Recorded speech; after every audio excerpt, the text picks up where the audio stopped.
villages or urban people facing extreme climatic events caused by climate change, people dealing with the theft of their human rights in the political space or affected by conflict. All these people are part of the same community that we live in, and our problems in Europe are not going to be solved simply by looking inwards. The rest of the world for us is a source of markets, it's a source of innovation, it's a source of new culture, it's a source of new technology, and it can also be a source of threat through migration pressure or terrorism or all the other issues that we look at. And when you read the paper, as I said to the group of heads of delegation last week, one sees the world in terms of places. You know, it's Ukraine, it's Iraq, it's Syria, it's Chad, it's Central African Republic, it's South Sudan, it's the problems in Burma. We have to go deeper down the pyramid and try to find the underlying issues. And in our report, we've identified 5 of those, which we think are our shared and common agenda for the future. Of course, poverty is there, tackling extremes of poverty. But in a very carefully considered decision, we put that chapter at the end of our report, not at the beginning. Because we also think that finding a way for the global economy to deal with instability and shocks and to guarantee growth and good jobs and sustainability for all is absolutely central. We think that climate change is an existential threat and needs to be on the agenda in both North and South. We think that the question of rights and political accountability and democracy, what David Cameron calls the golden thread of rights and institutions leading to prosperity, is important. And obviously we think that conflict is coming to dominate the agenda. So far so good. That's not very controversial or very difficult. But what it tells us, and what we think, is that the answer to all these problems is not going to be found one country at a time.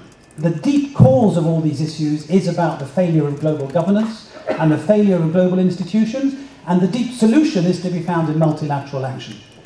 And that is the barn door that can be kicked open, because that is where there is a role for the European Union as we think about solving these problems which affect us and which affect them, which need action in Europe and also action externally. It's a different way of thinking about this problem of international development, which for so long has been dominated by targeted programs for poor people in particular places, and those remain very important, but they're not enough.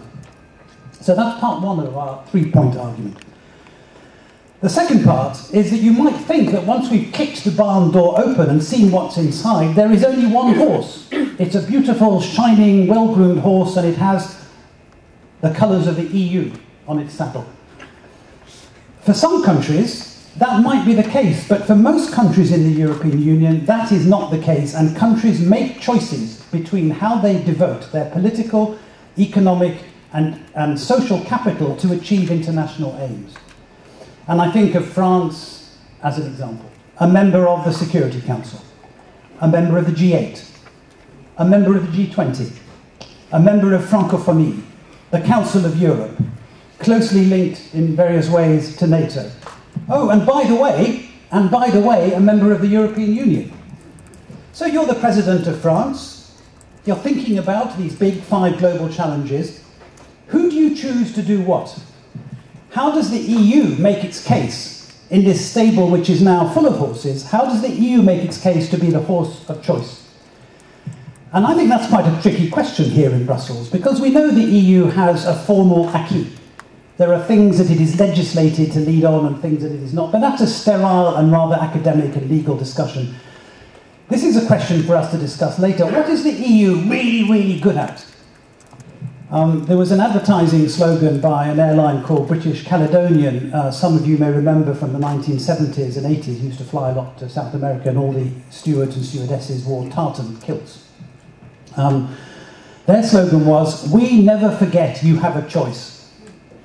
We never forget you have a choice. And I think those words should be inscribed on the front door of every commission building along the Rue de la Loi and in Brussels. We never forget you have a choice. So who, knowing that, do we have to convince that the EU is the right answer? And what do we have to offer in this crowded marketplace to make sure that the EU is the horse of choice in the stable? Of course there's money.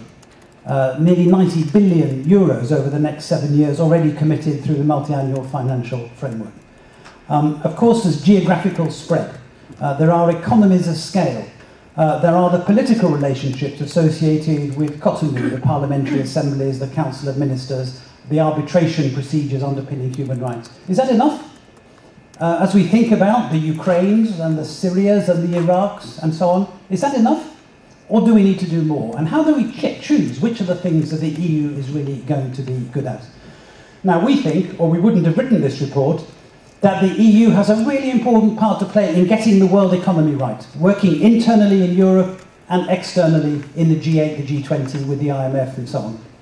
We think that the EU can play a really important part on climate change and has shown real leadership by innovating itself and setting so far relatively ambitious targets and using those as a platform to engage externally, but needs to do much more when the energy package comes back before the Council in, I think, October.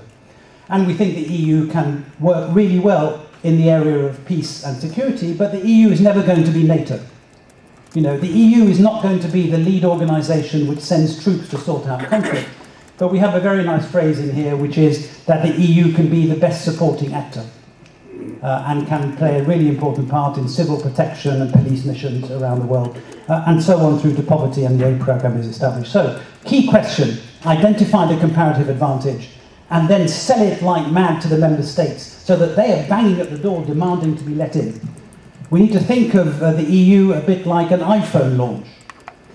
Here we are in the shop, the doors are closed, but look outside, there are people queuing 3 times around the block because they want to be the first in, not to buy the iPhone, but to benefit from what the EU can offer. What do we have to do to turn the EU into that agent of choice for all its member states, even more than it already is? Final points then. I think the current crop of commissioners have done a really good job, actually. I think Georgieva has really raised the profile of humanitarian action. Hedegaard has done a great job in being the spokesperson on climate and a cheerleader for the need.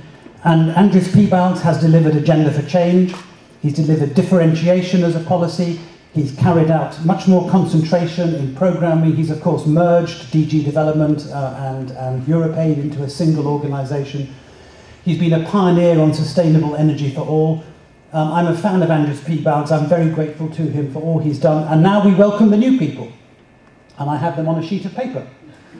I don't know any of them, but I look forward to them being my new best friends. Neven Mimica, who will be international cooperation and development. Miguel Áñez Cañete, who will do climate action and energy. Cecilia Malmström, who will do trade. And Christos Stylianides from Cyprus, who will be humanitarian and crisis management. What brilliant jobs these are. What luck those people have to have those jobs and to lead the EU into this world. We know what they need to do. We've written it down in our report. You can read it in detail. We want them to stop thinking about development as being aid. We want them to redefine the problem with a vision about what the world could be like in the post-2015 world around these big issues of globalization and environmental sustainability and civil liberty and peace and poverty reduction. We want them to reorganize the way in which these issues are tackled across the Commission so that we have really strong strategies led by commissioners, by vice presidents or in an external action group. We want to break the silos open so that we have a unified discussion. For example, we absolutely must have a Commission communication on climate and development, which links what's happening outside to what's happening inside, which sets ambitious targets and allocates the money in preparation for Paris 2015. And there are other examples that we've listed here, and specific interventions on trade and tax and managing security and so on that we might want to come back to. Let me finish with this. Every 5 years, you know, we come back to this issue. Oh my goodness, there's a new commission. This is a real moment of opportunity. That's what we always say. This is the moment of opportunity. And I think with Andris Piebalgs, he sees that opportunity with Agenda for Change. But this time, this is not just the day of opportunity. This is the hour of opportunity. Who's going to get to these commissioners first and put this new agenda on their agenda? How is the Parliament, under its new leadership with Linda McAvan as the chair of the Development Committee, going to start linking up to other committees and telling this big story? We always say this is the moment, but do you know what? This is the moment. Thank you, Simon, for that very compelling overview. And I was going to say, commissioners come and go, but it's the men like Fernando, the men and women like Fernando and Linda who keep the ball rolling, keep the machine running, and make sure that policies are consistent and coherent. So I'm really delighted to have you here, Fernando. And I'd like you to comment on the different points that Simon has made. I want to bring up later on issues of resources in a very, very voracious world. Do we have the resources for development? Do we have the appetite for development? Aid fatigue and the rest of it, donor fatigue. I want to bring up those questions a bit later on. But Fernando, give us a little bit of your thinking on the issues that Simon has raised. Is there a need for a mindset change? Are we moving in a new direction, which is more global, more interconnected in development policy? Well, thank you very much. It's a real pleasure to be here with so many current friends and I hope future friends. Thank you very much for your invitation. You know, it's always very difficult to talk after Simon. In this case, it's not so difficult. It's actually quite easy because he has already made the case for the European Union and for the role of development policy and an extended development policy at European level. So, what can I add? I think I could develop a little bit on what means the new definition of the portfolio that Mr. Juncker has just announced. As Simon said, this is called international cooperation and development. What does it change? I think it goes in the direction of this change of mindset that you were mentioning, and it goes very much in the direction of some of the concerns that are in the report. I'm not pretending that Mr. Juncker read the report to come to that conclusion, but brilliant people think alike, so someplace these ideas are coming to fruition. And what it actually means, in my view, is that development today is more and more global. And we have to look at it in that way. 30 years ago, developing countries were more or less alike. Today, they are all different. And the stages of development, the different issues, are much more complicated and much more differentiated than they were in the past. And that calls for a wider, more integrated, I would even say, to pleasure Stefan, comprehensive reply to the global needs. And so what we see is that development policy, still very important in its traditional way, development aid, etc., but as a catalyzer and a mobilizer for a wider approach in the relationship with our partner countries. And this includes many others of EU policy. And it's very interesting to have as commissioner someone who has run the accession negotiations of his country to the Union. Because this means that it is someone who has an horizontal knowledge of EU policy, that knows what is transport policy, energy, climate change, environment, the different areas. And what we hope is that this can be used together with our expertise, more specifically in development, to have a more global view. And portfolios for development will have that role, which I think will be particularly important in the current framework, and I think that it corresponds to, in many points, to concerns that are in this report. We have been working on these issues. You have probably seen our communication from last June on a decent life for all, where we address a certain number of points. We address, namely, we support the concept of universality for the post-2015 Sustainable Development Objectives. We come to the central issue of policy coherence for development, which I think can benefit also usually from this new approach. We develop the concept of working better together with member states and also with other actors. And this international cooperation dimension also means to take better into consideration all new actors in this area. We speak very often about China, but it's much more than China. It's obviously the Arab funds, but it's many other people. It is Turkey, it is the BRICS. Everybody today is moving, many countries is moving, and even very tiny, small countries are also involved in the donor business. One of these days I had the Minister of Foreign Affairs in Timor-Leste in my office, explaining to me that they were establishing cooperation agency and they were developing programs to help Guinea-Bissau. So it's a totally different world. And what we expect is that the European Commission, the development sector, together with all the different actors, can contribute to enlarge this concept, to work better together.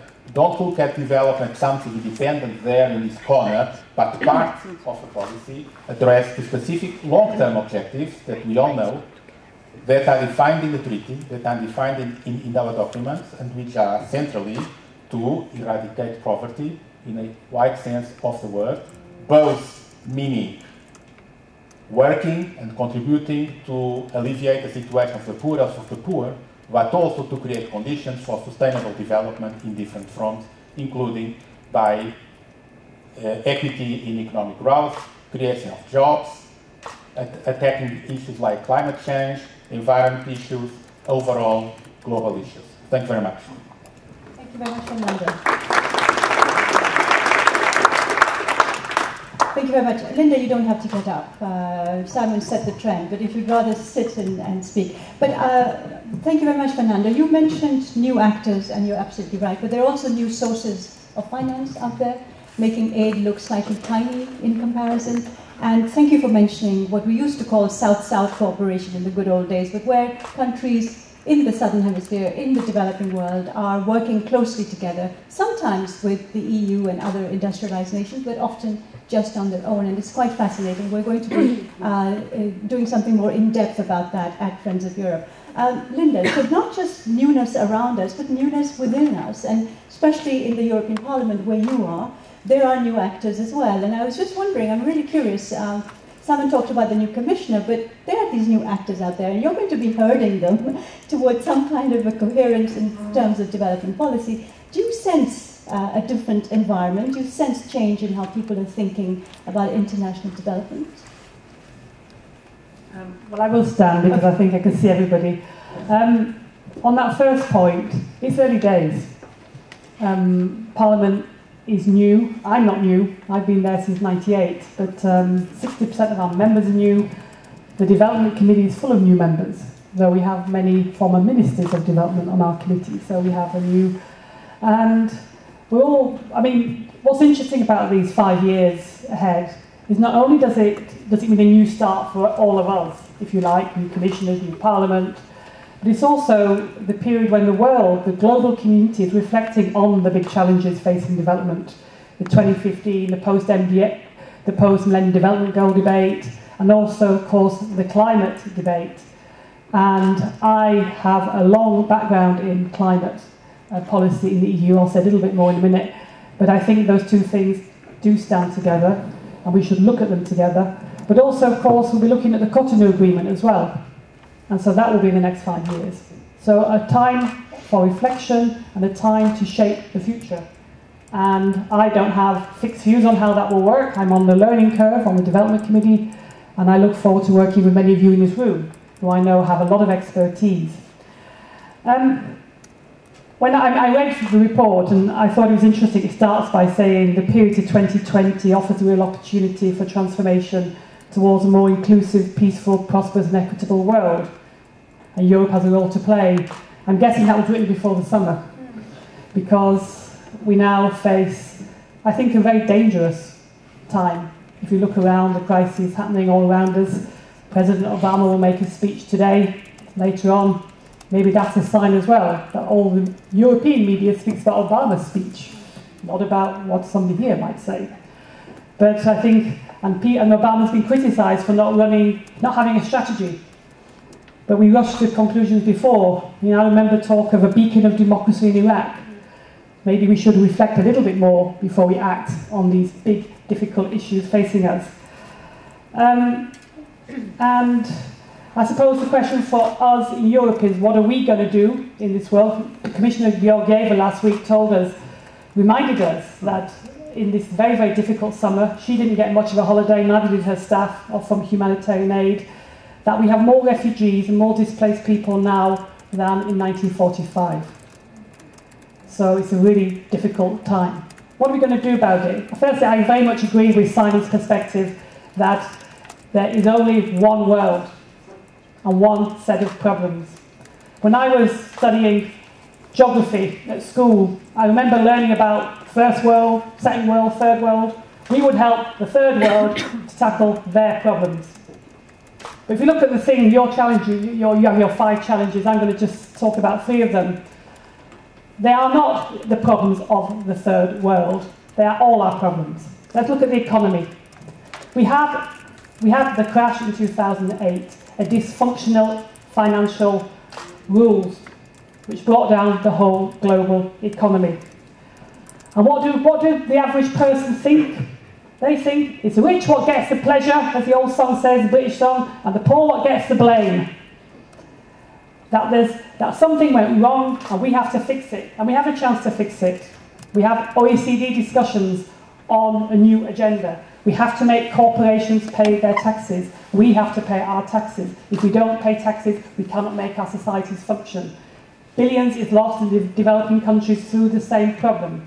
We have to work together. You know, every time we talk about these issues, oh, we're going to offshore, we'll go abroad if you do this in our country. We can't run the world like that. Governments have to get control of this agenda if we are to build decent societies. So that's a common problem for the whole world to solve together. The economy, proper financial institutions. Climate change. You know, I went to Kenya many, many years ago, before climate change was linked to development. And I went there with Practical Action, the NGO, and came back and we sat and we thought, and we wrote something saying poverty will never be history unless we tackle climate change. But what do I see in Europe? Yes, we have an ambitious climate package. I worked on it. I worked on the emissions trading scheme. I led the socialist group negotiations on many of these issues in 2008-9. We went to Copenhagen full of optimism. Didn't work. And in the last 5 years, the climate agenda has been in retreat in Europe. Yes, Commissioner Hedegaard has done a fabulous job, and I admire her, and she tried to do what she could. Did she have support across the Commission? No. No, bluntly, the College did not give her the wholehearted support, and every vote in the Parliament in the last 5 years on climate has been more and more difficult. We have to get back that sense of urgency on climate change. We're having we're going to go to Paris, and we're going to have a chance there with a second-term US president to really do something. I hope we take that opportunity, because if we don't, we'll live to regret it, and we will not tackle the problems of poverty and development. And we will see, you asked about resources, more and more resources shared. And finally, tackling poverty and inequality. I suppose the question for Europe is, what kind of society do we want? Do we share the vision of a society?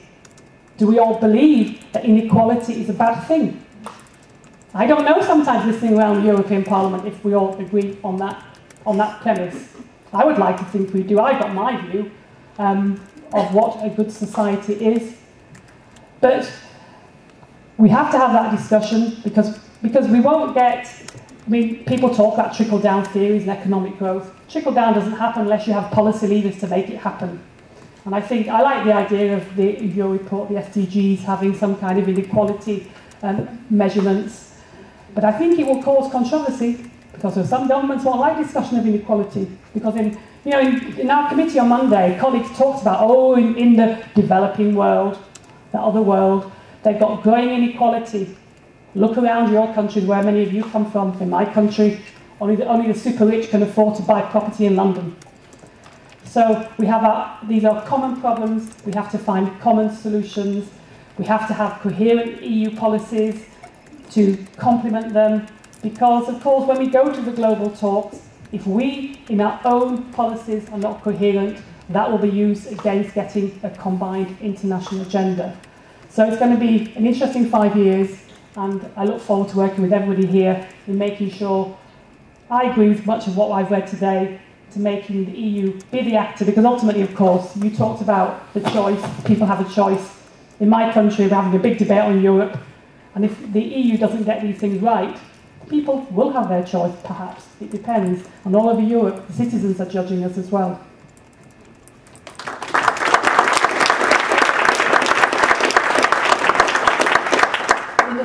Thank you very much, and good luck with your travails ahead. You brought up the question of coherence, and I think member state coherence has been a big issue as well. EU as competing member states on the global stage rather than singing from the same hymn sheet, if you like, not necessarily one voice. Don't think that can happen, but at least working together more effectively and efficiently. Which brings me to Jeroen. And Jeroen, first of all, please do explain what exactly you do, because I think it's very interesting, and I think it's something perhaps other member states would learn from, replicate perhaps, who knows. But also tell us whether you think the idea of working together, having a common outline that member states follow on development, on global issues, if that is something that is permeating down, trickling down into member state capitals as well, please. Thank you, Shana. And it's interesting that I'm the only one that has to explain what he's doing, but I would be glad to. But let me first say something about the report and the message that is contained in this report, and that from the part of the Dutch government we fully share the main message that is contained in this report, and that is also repeated by this panel, is that we have common problems and that we need to work together to find common solutions. That being said, there are political differences between political parties, but also between member states. And the European Union has the role to bridge those differences. And the Union has always managed to do that, and will do so also in the next 5 years. Explaining what my job is within the Ministry of Foreign Affairs, well, I think it is a reflection of one of the calls that Simon made.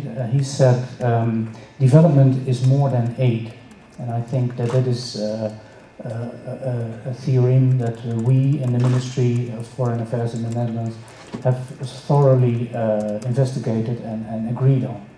We think that you need to put more policies into place in order to get development, and aid is one of them, an important one of them, but not the only one.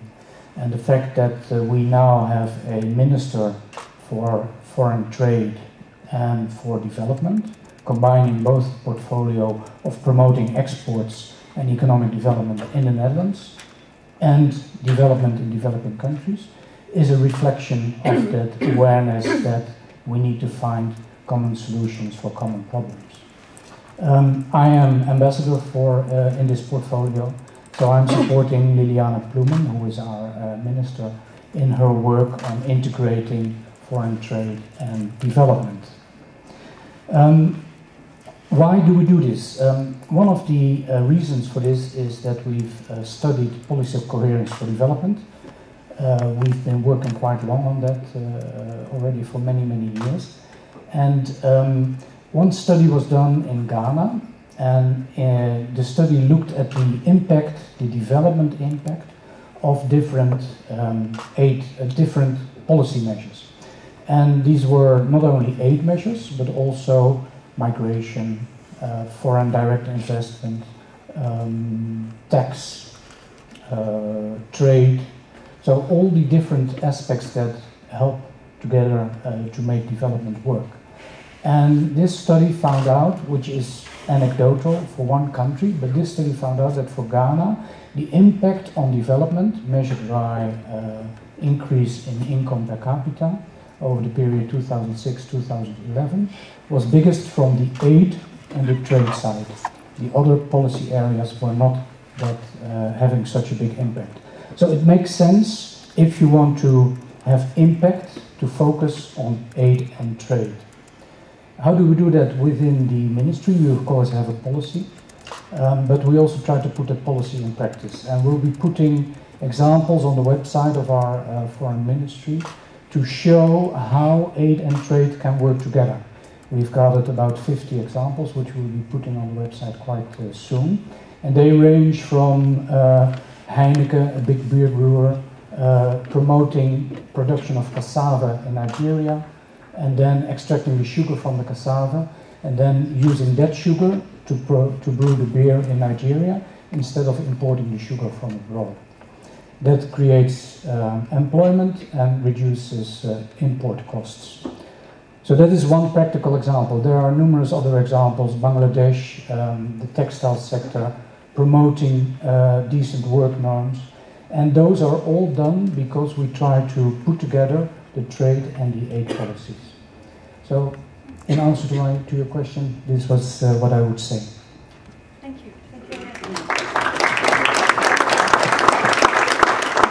Thank you for making that point. When I was a journalist, I remember that I followed foreign policy, security, but also trade and aid, and they were mutually exclusive at one point. So I'm really heartened by the fact that finally we recognize the link, more than the link, the actual interconnection between the two. So I think the synergies, yes, thank you very much indeed. So which brings me nicely to Stefan also, because one of the things that we now know is that foreign policy is not just diplomacy, but also development and also internationally focused growth plans, etc. So tell us a little bit, Stefan, about, well, first your reaction to Simon and the report, but also how the External Action Service is involved in development, getting away from the silo mentality and bringing everyone together in the same sort of objective. Please.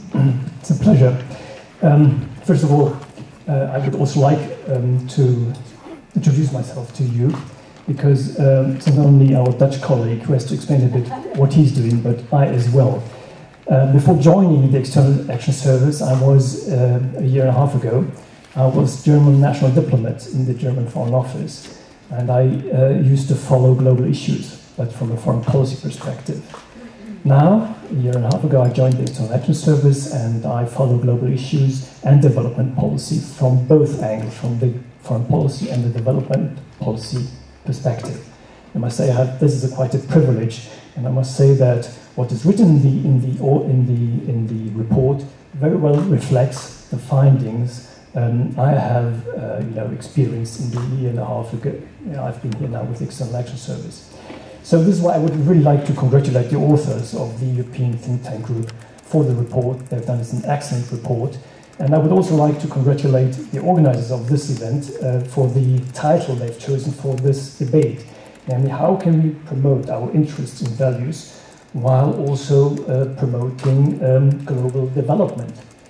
I think these two terms, global development and EU interests, have not often been mentioned in one sentence. And we need to mention them in one sentence if we want to secure, and this is what we've been talking about, public support, continued public support for development aid, in particular for its funding.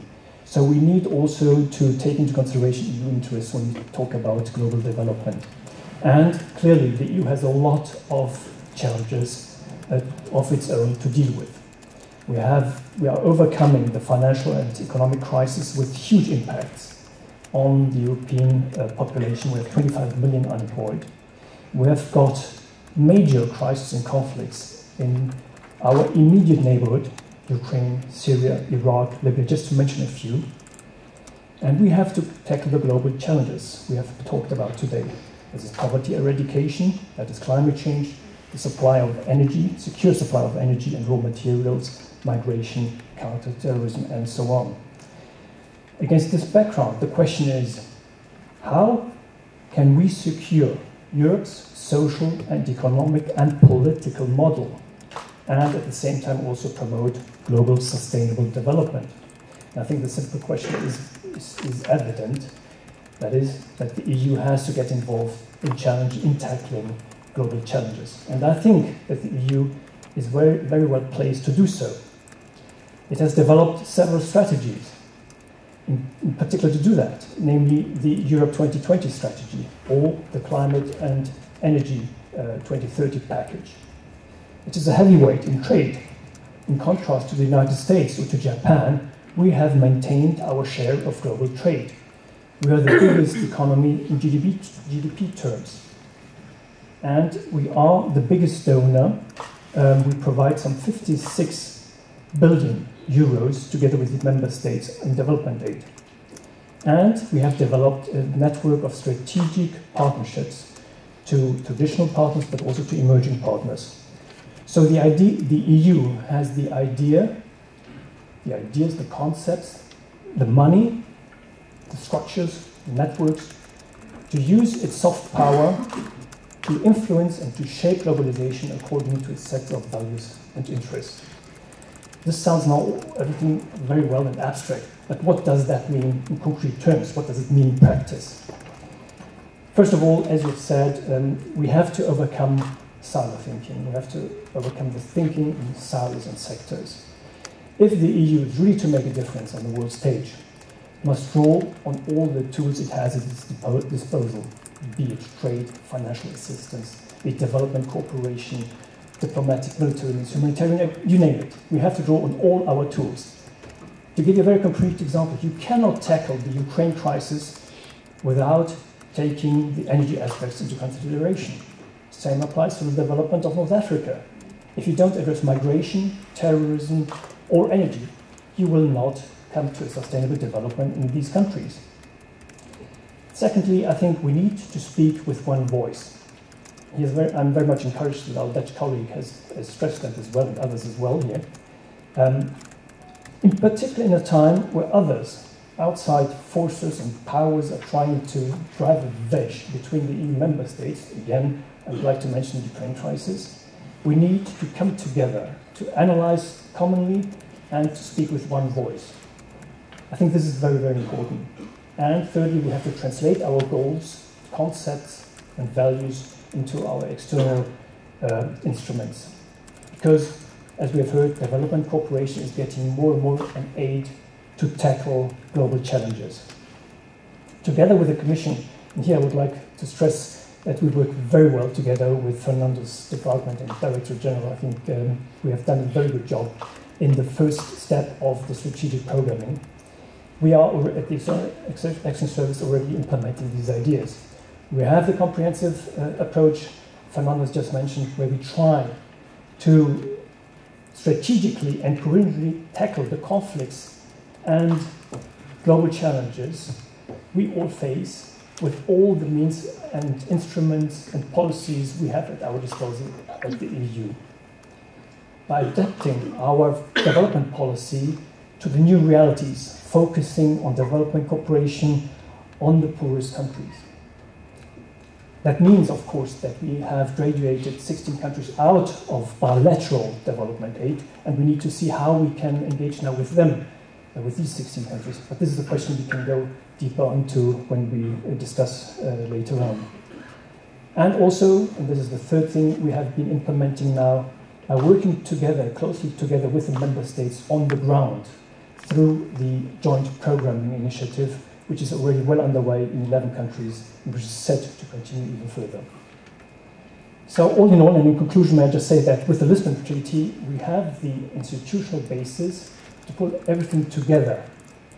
And I think this is the raison d'etre of the High Representative and the Vice President. And we at the External Action Service, we help her in fulfilling this challenging role.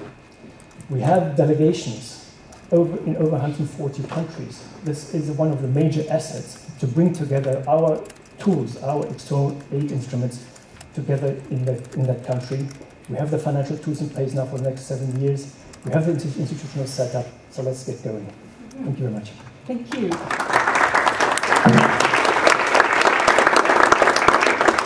Let's indeed get going. I'd like to open up the floor now to questions. I'll make a plea for brevity, because we have 6 panelists. I'd like them to come back in and give their opinion. So plea for brevity, please introduce yourselves, and if you have a specific query to one of the panelists, please say so. I've got Michelle already here. I think Seamus also wants to ask a question. Could I please see some more hands? Of course, Bernard.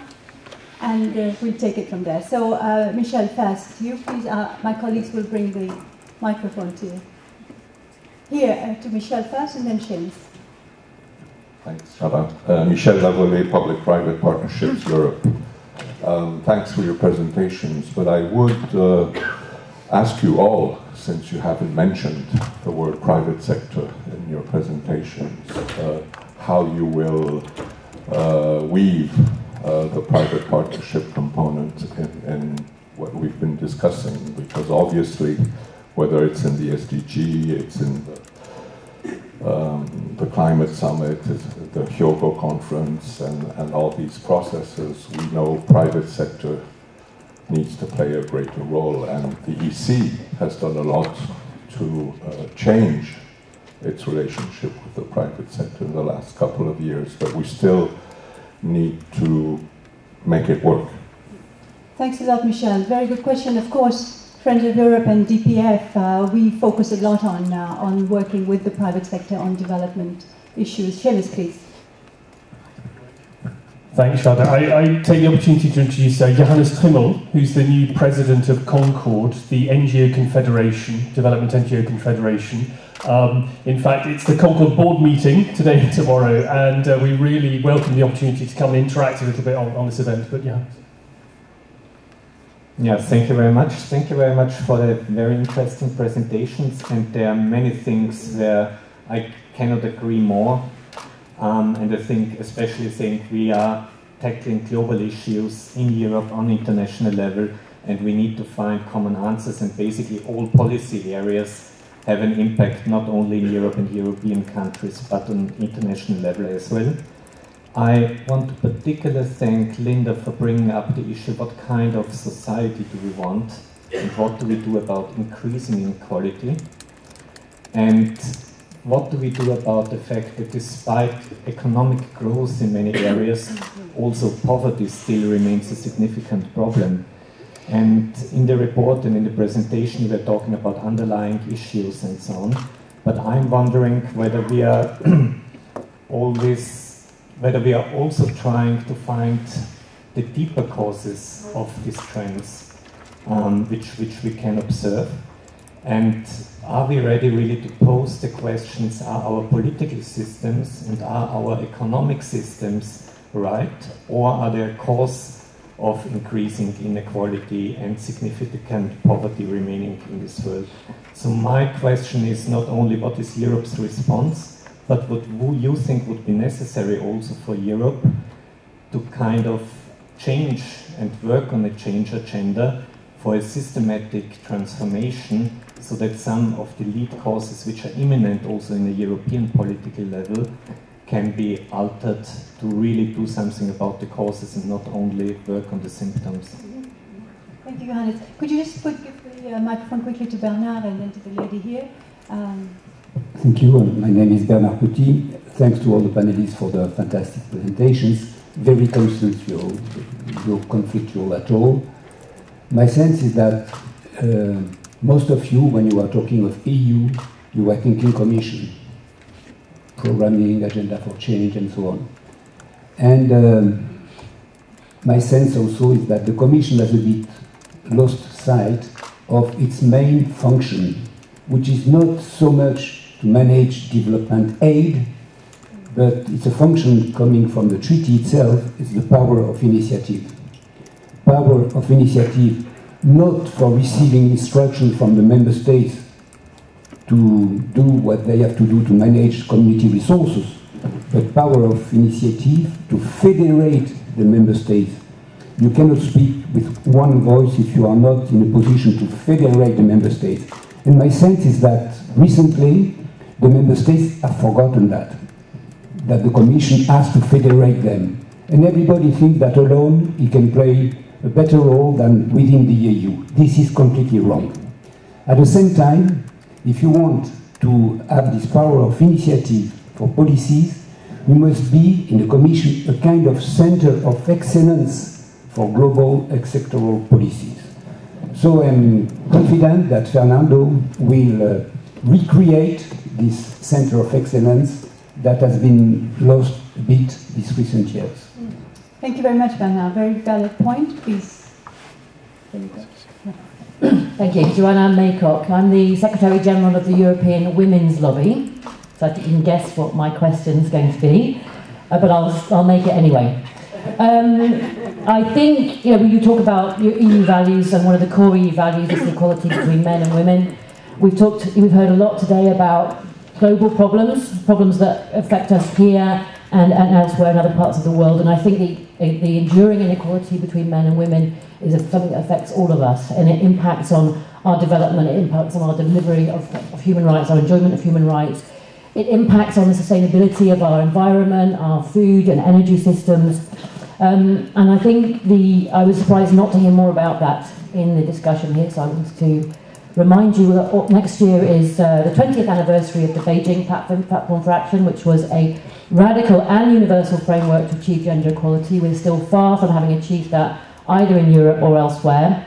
And the Gender Action Plan of the European Union has been sort of stated to be moving very, very slowly, and I think we need a much more concerted investment in skills, in knowledge, in capacity, and in resources around gender equality. Thank you. Thank you very much indeed for bringing that up. I'm going to go, we'll take a second round later, but I'm going to ask now panelists to come in this way, starting from my left. So Jürgen, would you like to come in on the issues that you think are pertinent to your turf, your competencies? Yes, thank you, Shani. Well, I was surprised that there was criticism that the private sector was not mentioned, because I think that I was one of those who mentioned the private sector and who stressed the need to put aid and private sector action together in order to create opportunities for development. So you don't have to convince me of the need for public-private partnerships. My minister is also a co-chair of the Global Partnership for Effective Development Cooperation, and within that framework we also try to put together all the stakeholders, not only governments, donor and recipient governments, but also the multilaterals, the private sector, the civil society, and the philanthropic organizations, to get them all together around the table to promote effective development. So I fully share your point. With regard to the question raised by Mr. Schimmel, I first thought you were a Dutch, because Schimmel is also a Dutch word. On 5 December, Sinterklaas rides on a Schimmel to give all the children a present. But from your accent, I gather you are from Austria. That's good. The point you make is absolutely valid. I served as ambassador to Yemen and to Uganda before I came to the ministry. And the point you raised, that political structures and power structures engender and continue poverty and inequality, is certainly a valid one. That analysis having been made, what can you do about it? That is the big question. And I think that we are all struggling, not only in the donor community, but also in the broader foreign policy community, to take action to tackle those root causes. That is absolutely very, very necessary, but also very, very difficult. In Yemen, the poverty was perpetuated by conflict that was perpetuated by political elites that were fighting amongst each other. So how do you influence those political elites who are even impervious to sanctions, because they have managed their affairs very well? So these are really difficult issues, but they call for joining up the political, the diplomatic, and the development instruments that we have. But I fully agree with your point. With regard to Michelle's point on federation,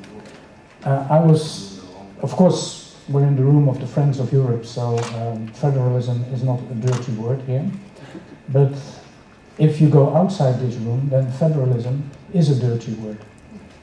It's the new F word, one would say. And so it's not, I think, a question of forgetting, but it's a question of political developments, that federalism is getting less and less attention, not only by the Commission, but also in the Member States. And political parties, look at my own country, the Netherlands, there's less and less support for federalism. And that is the real problem. It's not a question of forgetting, of having other priorities, but this is a political shift, that there is less political support for federation. Thank you. Yeah. Floor to others. Yes, I think Bernard was talking more about federating in the sense of centralizing initiatives. But that's also a good point that you've made. I'd like to welcome Elmar Brok, and thank you for coming. I'm going to give you the floor towards the end of this panel, if you don't mind. I have to reach in 15 minutes. Yes, so I'll give you the floor in the middle of the panel. That's fine too. Linda, please. Well, I'll be very quick so that Elmar can get his chance to speak. On the private sector, I want to work with the private sector and talk about the role. The committee has already agreed we will do an initiative report on the role of the private sector. But I hope the private sector will engage across the range of issues I talked about. Some private sector companies are very concerned about the whole tax agenda, the offshoring, because they know that unless we unless governments have funds to invest in the state, in education, in the kind of infrastructure we need, the private sector cannot flourish. We can't have a race to the bottom with everybody offshoring all their tax. It's not in, and I hope they will engage in that. I have to say, sometimes in the Parliament you have the impression they only lobby against financial regulation instead of engaging about what kind of good financial regulation do we need. So maybe we should have, so let's engage across a range of issues, and let's create, if we believe in a good society, we have to build it. I think I'll just maybe pick the other point, because the other ones have been covered. On the gender issue, I have the Gender Action Plan on the radar. I hope our committee will agree that we look at it very positively, and I hope we get some very concrete actions. I don't like lots of blah, blah, blah. I think we need to look at what concrete things can we do in the EU to make things change. I mean, the awful report that came out on Friday by the UN on violence against women and girls, shocking. And we're having a debate about Sakharov Prize. I hope it will go to women's issues in Africa at some level.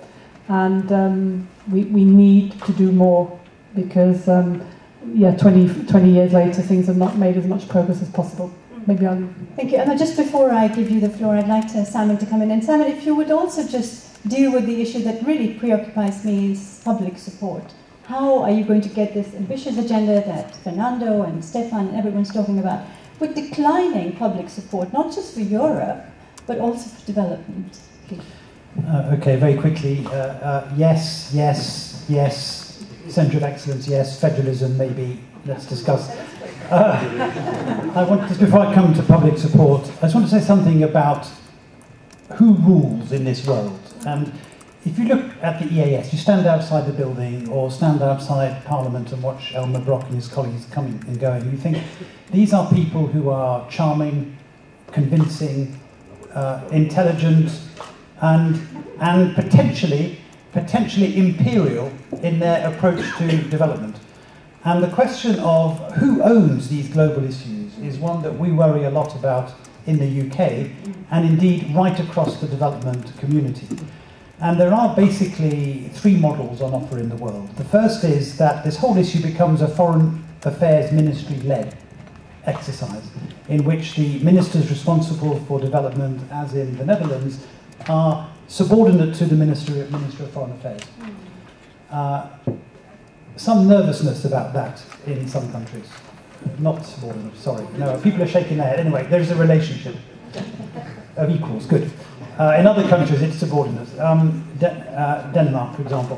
Now, option two is you have a Ministry of Development, which takes charge of all these global affairs and kind of, if you like, takes authority and resources away from the Ministry of Foreign Affairs.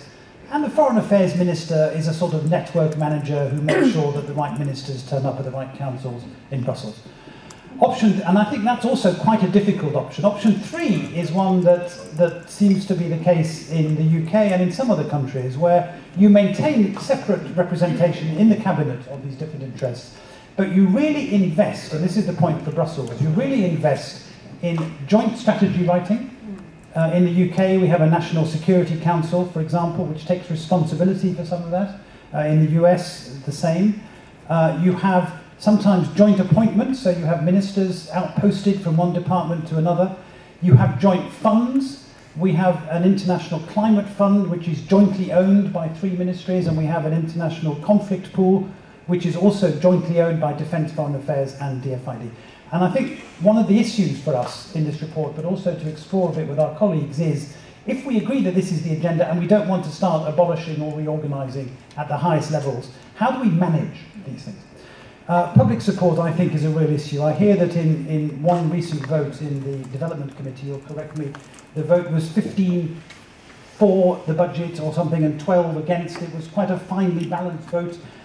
There are elections in Sweden that everybody's watching very closely at the weekend. There are clearly many political parties and many individuals who are very much opposed.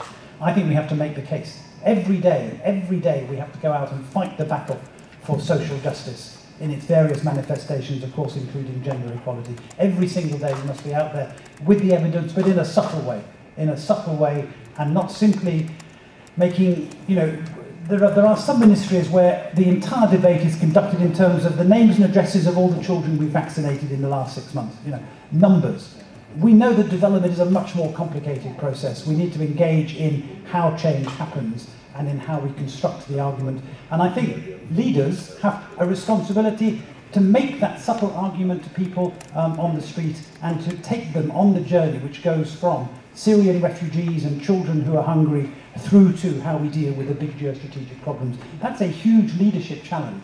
We need people who can engage in dialogue and take the public on a journey. Thanks, Simon. I think that's also very relevant for the post-2015 agenda, because my belief is that a lot of the MDGs are really about quantity.